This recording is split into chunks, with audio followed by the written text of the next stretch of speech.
Magtutuloy-tuloy na po sa ating tinatawag na presentation. Okay, so nakikita niyo po ang aking screen. Paki-chat nga po number 1 kung nakikita niyo ang screen ko. Opo, nakikita po. Okay, so thank you very much. So tayo po ay narito sa ating pong W3M, which is, it means Real Travel Savings. Sino po ba ang laging nagnanais na makatipid? Tayo lahat po tayong Pilipino, ang lagi po nating gusto ay makadiscount, makatipid, makalibre, di ba? Yan po yung mga mga natatanging katangian po nating Pinoy, no? Kaya ito po ay napapanahon sapagkat sa tindi po ng ating mga sitwasyon ngayon, hindi po natin kayang pigilan ang pagtaas ng lahat ng mga bagay. There is only one thing to do. And what is that? Ano ba yung isang bagay lang natin pwedeng gawin? Hindi naman tayo pwedeng magreklamo, hindi naman tayo pwedeng wala tayong magagawa sa pagtaas po ng lahat, pagtaas ng dolyar, pagtaas ng gasolina, lahat ng bilihin. And the one thing that we must do is to add blessings or financial blessings into our life. Yan lang po ang pwede natin gawin. Nangako naman po ang Diyos atin dyan na kung uunahin natin ang kanyang kaharian, katwiran, idaragdag sa atin. Ibig sabihin, meron na tayo, dadagdagan na lang po natin. Hindi po tayo sa walang kinikita, magdadagdag lang po tayo, hindi po tayo magbabawas. And welcome to the Marble Presentation.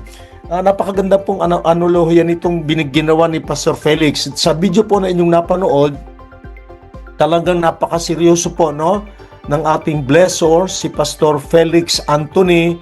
Since last year nang kami po ay kanyang i-bless, no, dito po sa ating bansa, at napakarami po ang mga nag-join sa atin, but somehow ay hindi po naging ganap na tagumpay iyon sapagkat nagkaroon din po ng mga ilang bagay na hindi po natin kayang maiwasan, at lalo't higit ang ating pong Pastor Felix. Pero hindi po siya na-discourage, hindi po siya nasiraan ng loob, hindi po siya huminto, nagpatuloy po siya dahil ang puso niya po ay para sa ating mga Pilipino na pagpalain. Kaya kinreate niya po ito, isa po siya sa tinatawag po nating investor sa company ito ng W3 Matrix po natin. So welcome to the Marble Presentation. Ano po ba itong sinatawag nating Marble Presentation? No po? Ito po ay isang paglalarawan upang maintindihan po natin kung ano po yung opportunity na meron po tayo rito. Ito po ay tatlong setup ng jar na nasa loob po ay yung mga marble. At ang mga marble po na yan ay nagre-represent ng mga napakalalaking opportunity sa buong mundo. Tatlo lang po ito ayon po sa tala o sa record. Ako po ay may pag-uugali na kapag maglilipat po ang taon, for example 2027, pagdating po ng January, ako po ay nagse-search na sa internet kung ano po yung mga 10-15 negosyo na siya po ay magiging matibay at matatag kahit na po anong ang mangyari sa ekonomiya sa taong 2027. Ganyan po ako pag naglilipat po ng taon. At ngayon ay akin pong ipipresent sa inyo ang hindi po 10, hindi lang 5, 3 pinakamalalaki, gigantic business opportunity globally. Kaya tawag niya rito ay 3 industries. Okay po, 3 industriya na ito po ay sa unang marble na tinatawag po natin na nasa sa loob ng jar, ay ito po ay $1 billion business po or industry. Okay? 1 billion po yan. Okay, ang pangalawa, yan po munang tinatawag nating jar 1, ang tawag po dyan ay nutraceuticals product. Yan po yung mga food supplements, no po, yan po yung mga stem cells, yan yung kung ano-anong walang tigil na paglabas ng katakot-takot ng mga supplements para sa ating pong kalusugan. So ito po pala ay napakalaki ding industriya. So kung kayo po ay nasa industriyang ito, aba, yan po ay 164 billion industry.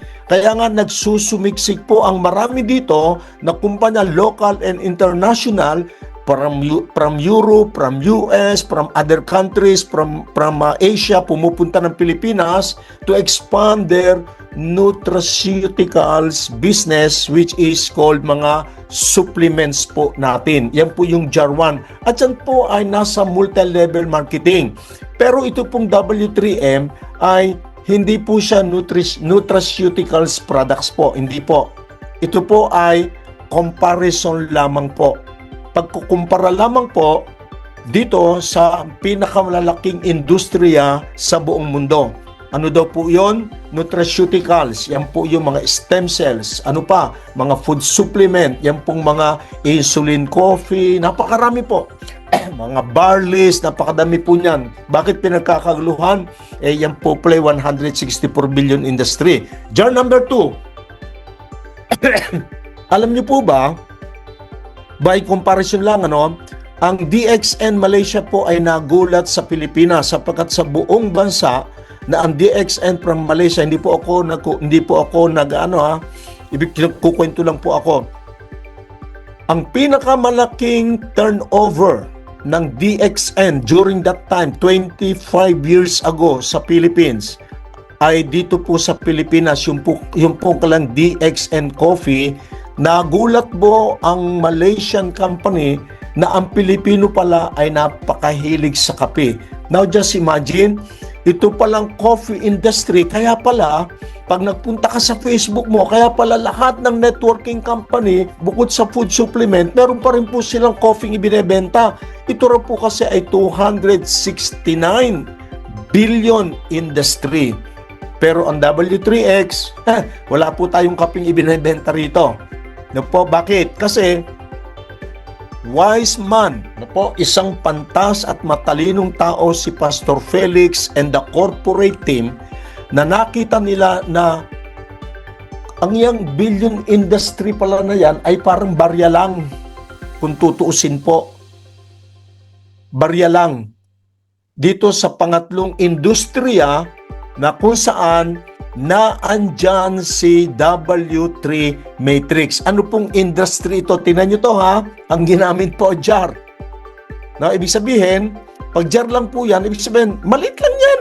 Kahit na ilang billion yan, maliit pa rin. No po, dahil ilang billion po ba ang populasyon ng buong mundo? Okay?